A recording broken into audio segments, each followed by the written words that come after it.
Welcome to Jazz Voices, where we're shining the light on great jazz vocalists from everywhere.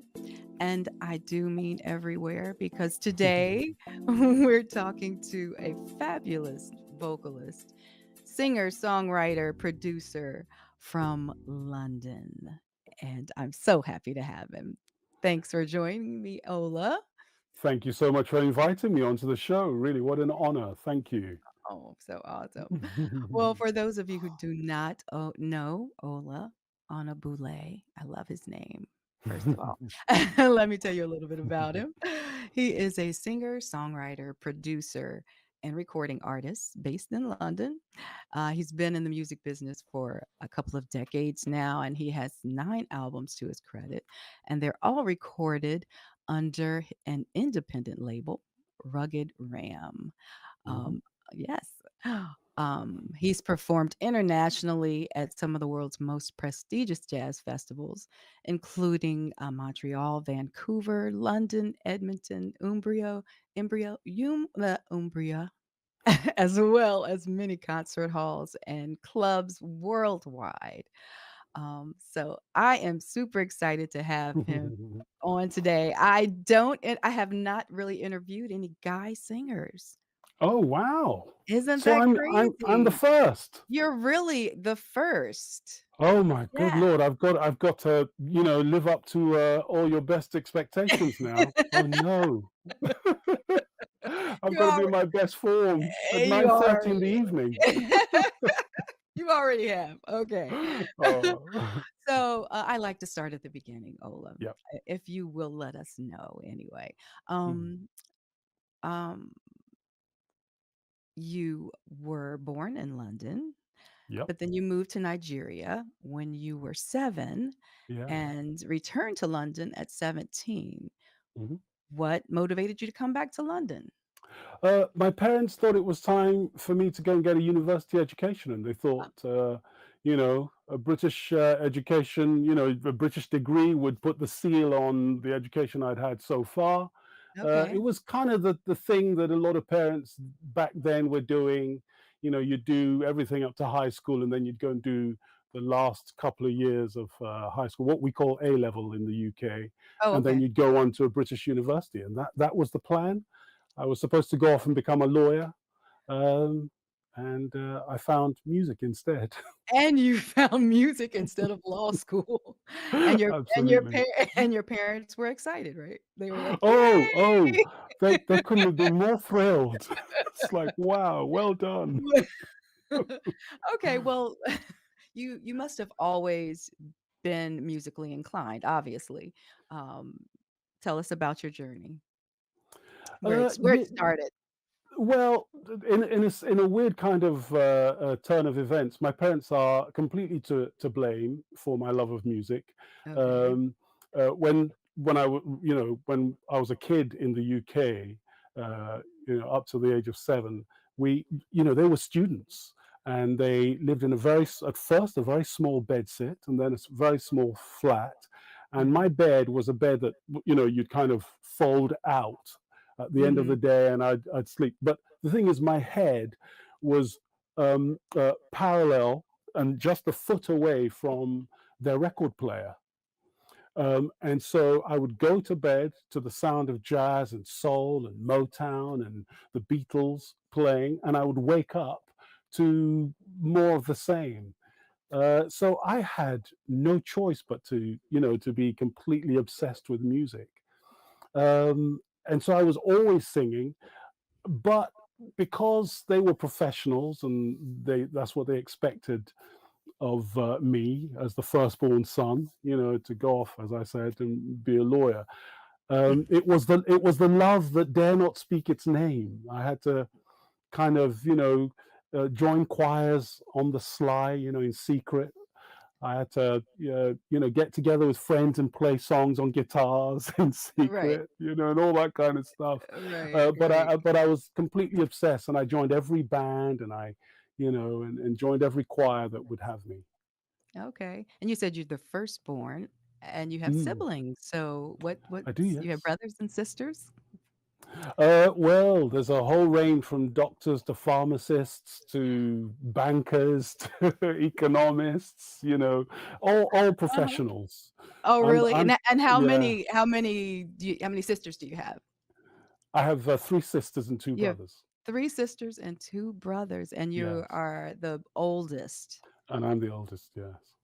Oh, wow. Wow, that's awesome. That's awesome.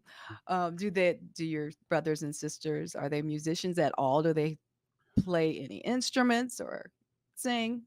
Most of us are musical, love Mhm. music, and there's a lot of Mhm. music. And also, the thing about growing up in West Africa is you can't escape music. Right. It's the lingua franca by which everyone communicates. The language I'm of Yoruba heritage, and Okay. the language is completely tonal. So Mm. it is actually music. If you write Yoruba, you actually have to write music to make it understandable. So everyone's musical. They all are. They all sing. They all dance. They all play instruments. But I kind of took it the whole hog, really. Yes, yes. So tell us about what it was like to be in law school or thinking about studying law and then making a complete turn. Tell us Oof. about how difficult that decision was, because I've heard that story over and over again from musicians. Like, I was going to Okay. be this, and so tell us Yeah. about that. Well, lots of lawyers in the family and lots of law firms. And, it was decided when I was relatively young that that's what I was going to be. And I bought into it and I went along, and everything was going fine. Everyone was happy with the progress that was being made at law school. Um, until someone introduced me to Miles Davis. Someone handed me a Miles Davis CD, and I locked into that, and it and it was the gateway drug really to so much of the jazz that was out there, Mhm. and I started to have doubts. So Oh, leading up to my final exams, just a few months away from my final exams, I checked out of law school because I knew that if I went through with those exams and I did well and signed on the dotted line, as it were, they'd right. kind of put me in a law firm somewhere, and that would be me done, and I'd never get to live this dream that was beginning to form in my mind of being a professional musician. Right. That's so awesome. That's so Oh, thank awesome. you. I love that. It didn't feel like that at the time, but I know, that's why I'm asking you, because I know it had to be a hard thing, like, it had to be one of yeah. the, most difficult things to do. So, if you weren't a singer, then you'd be a lawyer. That Mm. was my next question. You've already answered my Yeah. Oh, so you have a very distinct sound, a very distinct style. Oh, And thank as you. singers, we're always told to, when we're first starting out, imitate, emulate, and you'll find your voice. Mm. At what point in your career did you find your voice? Do you think you found your voice? I think quite late. I think quite late. The person whose singing style I most identified with are two guys, Stevie Wonder and Donny Hathaway. I both I loved the sound of their voice, and I got it into my head that I would be sounding good when I most sounded like them. So I was Mhm. doing a lot of that, and Steely Dan was the band that I liked their writing and lyric style. So I also got it into my mind that if I was writing like that, then I was doing it right. So Mhm. I stayed in that holding pattern for, I don't know, 5, maybe 10 years. Maybe the first 2 albums that I put together, I was locked into that. Mm. And then around my 3rd and 4th album, I started to get the sense that I wasn't doing my heritage justice. Mm. You know, um, and I started exploring, some of the rhythms that I'd heard growing up, and how could they be infused with soul and jazz, and and that exploration. took me both vocally and compositionally away from what I've been doing, and and that was very eye-opening for me. And I've kind of stayed on that trajectory since, and I'm following it through. And there's so much more to discover, doing and Mhm. being. Right, Yeah. right. Okay. Um, and you also are an independent artist, meaning that you produce you all of your own records and you Mm. distribute them. Well, I don't know. You probably don't distribute them. But what made you want to go that route? I when I first kind of got out the starting blocks and I was getting into it, I got a major record deal. It was a good deal with a good label, Warner Brothers, Elektra. One of my big heroes, Anita Baker, was on the label. So I thought, that's it. I'm made. I've arrived. It's all going to happen. You know, I'll probably be hanging out with Anita by the summer, sort of thing. And Right. then, of course, nothing in life goes according to plan. Right. You know, That's right. uh, the deal didn't work out. It was a really terrible relationship, and with everyone had the best intentions, but it just didn't work out. Mhm. And when it was done, when the deal kind of disappeared, I really kind of took a long look at what I wanted. What was I doing this for? Did I want to be famous? Mm. I asked myself that question: am I doing this for the fame and for the girls and the money and all of that kind of stuff? And the answer that came to my mind was no. That's not me. Mhm. I'm doing this for the art. I want to say beautiful things that will last beyond my life and will touch people's hearts and make the world a beautiful, better, more uh, more philosophically understandable place. Those are the things that conclusions I arrived to, and I realized that the structure that was set up wouldn't allow me to do that. So just by a serious, process of elimination, I arrived at, well, record the stuff yourself, Mhm. put it out yourself, distribute it yourself, etc., etc., etc., and here we are. Amazing. I love that. I mean, I love that. If we can do it yourself, then you get all of the reward, 100% of the reward.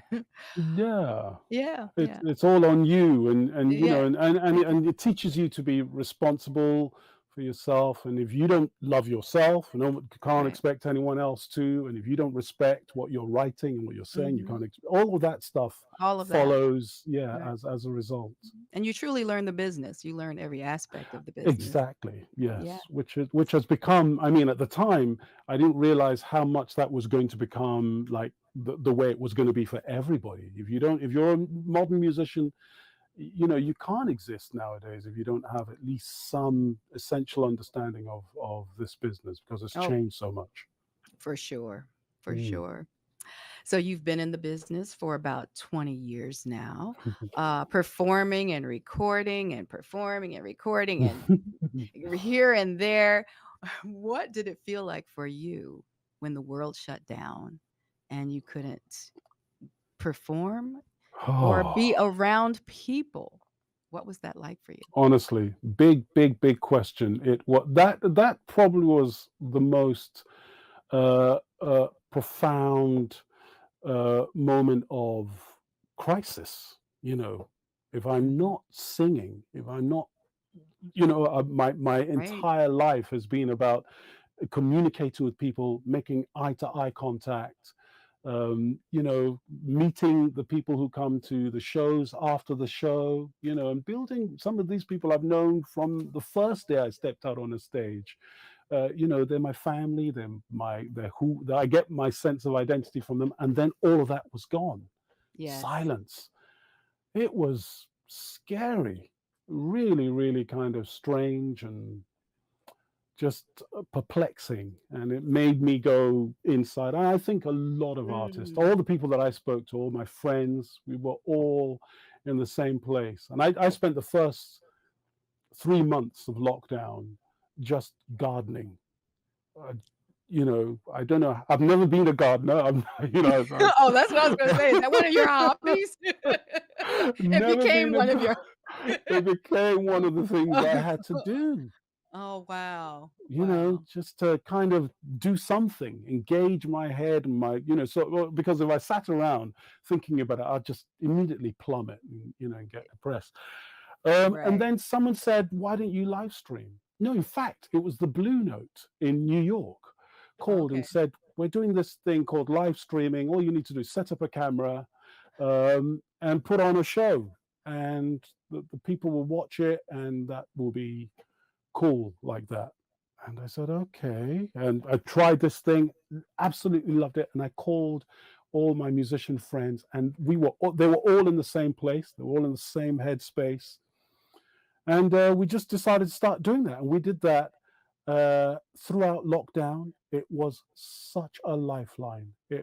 Awesome. But for us, it was a lifeline for the people who were watching us. So many people tuned in from all over the world. It was such a lifeline. It saved our lives, quite Oh, yeah. literally. For Mm. sure, for sure. Yeah, I've talked to a lot of musicians, and some say that, they just they couldn't get inspired. Some didn't have the opportunity Mm. to do live streams. So, Oh, wow. a lot of things like that, they just couldn't Yeah. get inspired. So, Oh. I always ask that question because I know we all responded differently. Some people Mm. welcomed it because they were so on the run. It's like, "Oh, thank you." Yeah. It got a Thinking it chance to breathe a bit. right, thinking it was gonna last 2 weeks. I remember that. I was Oh, like, "Oh, no. we'll be back at it in, 3 weeks." Yeah. It was I crazy. knew it wasn't gonna go that way. I don't know why. I have no reason. I'm not an expert. I just felt this is Yeah, real. This is gonna be a tough one, yeah, you yeah, yeah, know? yeah. Well, what is the most difficult thing for you about the music business? And then what comes the easiest for you? The relationship, well, I'll answer the second question first Yeah, because that one immediately jumped into my okay. mind. The Mhm. easiest thing is being on stage communicating with an audience. It's the joy of my life. Um, I can see uh, that. yeah, thank you.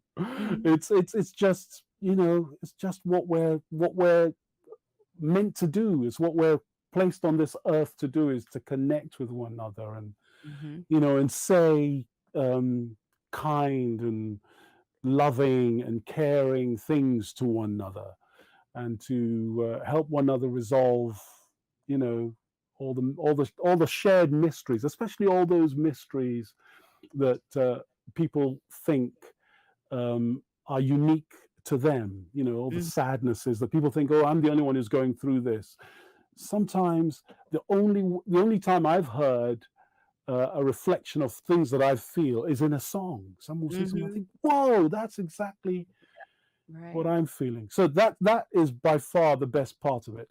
The worst part of it is the fact that it's made up of so many there's so many pieces that go together before you step out on that stage, and so that means there's so many opportunities for things to go wrong, and there's so many opportunities for people who are well intentioned to misunderstand one another. And when that happens, um, I always try to insert myself in that moment and remind people that ultimately we're here to musicians and the people around them, we're all very sensitive people. We take it all Yes. very seriously, and hearts get broken very quickly, and Yes. and and that does break my heart a bit when I see that. I want to say to people, "No, come on, our purpose is true, so let's navigate these rough waters, because we'll make it back, to the good Mhm. place." and Mhm. and so that's probably the thing that that saddens me the most about the music business. Okay. Good answer. Oh, let's talk about this new record that you did Mm. um, with the With SWR Big Band. Yes. Yes, I love it. Okay. Oh, wow. Thank you. I Thank love it. you. Yes, and I recommend that everyone add it to the Oh, collection. oh, I will thank be you. playing a lot of it on my radio show. Oh, I wow. The arrangements are Thank you. amazing. My They gosh. are. They are. Oh, It's, wow. it's by a chap called Klaus Wagenleiter, who's the pianist in the band. Uh-huh. Oh, And he took the songs from my seventh album, which was called Seven Shades Darker. yes. Um, and he had a fascination with that album. Mhm. Thankfully, thank you, Klaus. Yes. Yeah. And he wanted to rearrange the songs, and that's what he did. That's what he made of them. Okay. And what was beautiful about that whole thing is it's one of the last. I made a conscious decision that I wasn't going to be doing a uh, clearly soul tinged album for a while. I was going to pursue more jazz and African, sensibilities, whatever that led me to.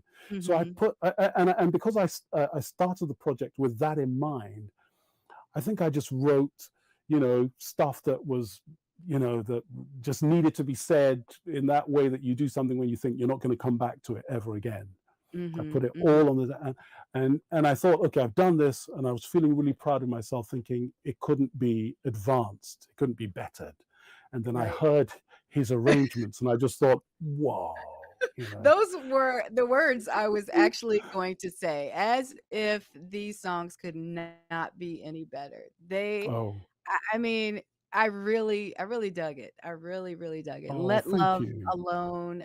Ah, man, thank as you. soon as the beat drops, I'm like, yes, I love that Yeah, song. I love it. And the solos. Oh my gosh, the aren't they drum just solos, the amazing? saxophone. Oh, it's Yeah. just, I love it. I love it. So Really, definitely. really, really gorgeous arrangements, and they're Yeah. they're a phenomenal band. I do a lot of work with them. In fact, we're doing an Al Jarreau tribute at the moment. Oh, Um, awesome. yeah, we've been doing it for a couple of years. Once or twice a year, I'll go out and do. Mhm. They know that I'm a massive, probably the biggest Al Jarreau fan in the Mhm. world, and I kind of mentioned it to them that wouldn't it be great to do a show just of his music, Right. and they said yes. So to be doing that with them, which is already in itself a huge gift, and then for them to take that album and reinterpret it, Mhm. I couldn't feel luckier, really. Yeah. Did you have much Yeah. input on the arrangements, or you just kinda come in and do your thing? I just come in and do my thing. I mean, What am I gonna say? I just come in when you've got a bunch of incredibly talented guys like that, really, it's best to just shut up so you don't spoil it. My gosh. You Oh, so what's your favorite album, in your catalog? Oh Is wow. it Oh good lord. Oh I can't answer that, can I? yeah. Yes, of course you can. I Okay, the think top 2 albums. I don't know. oh good lord. What's easiest for you? Well, my latest album, whilst it's not necessarily, I can't possibly say it's my favorite album because I tend to write, from an important, whatever I'm writing about is because I thought it was very, very important. So that's Mhm. why I'm writing about it in the first place. So equally, I'd say I love them. But that last album, I wrote about one event. It's one theme, and all the songs are about this single story about a man who lost his life Mhm. in America in that couple of summers of very unfortunate shootings and Mhm. by the authorities. But this one particular story really caught my attention, and I wrote all of these. I've never done that before. I've never written one story to the Mhm. point where everyone who hears it says to me, "You've got to put together a musical." Because all these songs flow together, you Right. know. So I'm kind of it's not so much that it's my favorite album. It's just that I set myself a challenge and I achieved it. So I kind of feel good about myself for Mhm. doing that. But favorite album? Those are my kids. Is that You don't have a favorite child, do you? You can't do that. well, Oh, okay. I don't know. No, I love them all. I love them Thank all. you. Thank you. Oh, so do you have children? Are you married? How do you do all of this? Or is that something you'd rather keep to yourself? Well, I think it's fairly well known. I have Oh, children. I have three okay, children. I have three okay. grown children. And I've been married for as long as time began. I've been, you know, Mhm. married for that long. So, Okay. All right. we're all a family of artists. Yeah. Everyone's creative. So we get it. Mhm. When someone's Mhm. having a mad day or an insecure day or everyone shut up, I've got an idea kind of day. Don't speak to me for a week. I'm going into my cave and I won't emerge until genius has been put down on paper. We everyone understands everyone in that regard, so it's a really Right. good environment That's to be a awesome. creative. That's awesome. Yeah. That is awesome, and kind of rare for, well, I mean, if you're I see a lot of couples where they're both in the music business, or their whole Mm, family is in the music business, and they, that's some seems yes, the only way they can survive somehow. That's it's a but tough old business. I mean, yeah, the person you're with really needs to be able to understand what you're understand. doing, and Exactly. vice versa, or else you're just punishing someone. Right, right, that's true. Now you okay, I'm not gonna keep you too long, but I do Oh. wonder what's next? What's next for Ola Onabule? Well, and this tends to be the way things work. Did my camera just go off? I think so. Okay, Press just give button. me 1 second. I'll see if Sure. I can turn it back on. Forgive me. That's all right. Okay, it's There we go. back. We're There we go. back. There we go. Yeah. As I tend to do, I've got a million things happening at the moment. I'm trying to write a duets album, and I Mm, want to invite some of my favorite singers around the world, uh, male and female, to get mhm. involved. So that's in the works. I'm fiddling away with that. Um, I've taken up the challenge of trying to do this, trying to weave the songs from Pointless, the Mhm. songs about Philando Castile's life, Mhm. and trying to weave them into something vaguely resembling a musical, and just the starting point of that, and see what happens. Okay. Um, and then, of course, I've started to write my next album. So Yeah, a lot because you going on. produce an album every 2 to 3 years. Every 2 to 3 years, you've got a new record Yeah, out. That's yeah. So I feel fantastic. like the Okay. time's right for another one. Yes, awesome. Okay. Wonderful, wonderful, wonderful. Thank you so much for sharing this Thank time. you. Thank you I for am asking me, Kelly. yes, Really. yes. I wanted to ask you, how many kids Yeah. do you? I have 3 You have three. Okay. grown kids. Yes, they're Ah, all in their 30s. Yes, and I they're have all in one. their 30s. I have one grandchild, just born. Our first grandchild Okay. born in. I don't see how the laws of physics make it possible for you to have kids in your 30s, but if you say so. I was a baby. No, that's all we'll say. Well, yeah, still, mightily impressive. Oh, that's awesome. I appreciate that. I appreciate that whenever anyone says something like that. I appreciate it. Especially, Well, uh, yeah, you're yeah. doing it right. Okay, well, praise the Yeah, Lord. Um, absolutely. what else? Let's see. How can people follow you? You have a website, I'm sure. What's I your have a website website. address? You can get to my website by one of two ways. You can either go olaonabule.com or Oh, olasmusic.com okay. will get you to me. But you can also find me on all the socials, Facebook, YouTube, Instagram, Twitter, just all of those places, hyphen Ola Onabule.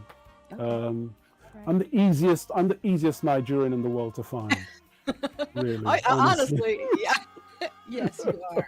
And we're All not you that easy to find. just put your name in Google in the search bar and everything comes up because you're It all all over the comes up. place. Yeah. Are you performing anywhere soon. What's There are a whole slew of dates. What I really want to do is try to get back stateside. Oh, yeah. Not since COVID have we been back, so that's got to change. And I think in the new year there are going to be some US dates, but there are dates all over Europe and a couple in Central America in the next few months. They're all up on the website. So awesome. see. Thank you so much, and I will let you return to your evening, but I really Thank you. appreciate it. And Thank you. I can't wait till you make it stateside. I'll definitely be in the audience. Oh, it will be a pleasure to see you All and shake your hand in person Yes. and say a very heartfelt thank you for having me on your show. Really, All truly right. appreciate it. Thank you. All right. Thank Have a good you. evening. And the same to you, Kelly. Thank you so much. Take care. Bye-bye. Bye. Bye. Bye.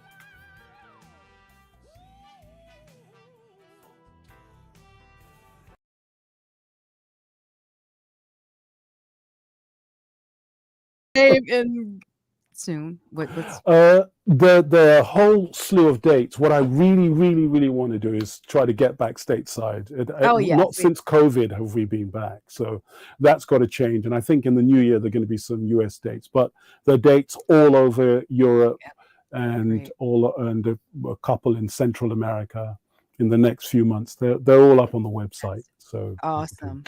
see. Thank you so much, and I will let you return to your evening, but I really Thank you. appreciate it. And Thank you. I can't wait till you make it stateside. I'll definitely be in the audience. Oh, it will be a pleasure to see you and shake your hand in person and say a very heartfelt thank you for having me on your show. Really, truly appreciate it. Thank you. All right. Have a good evening. And the same to you, Kelly. Thank you so much. Take care. Bye-bye. Bye. Bye. Bye.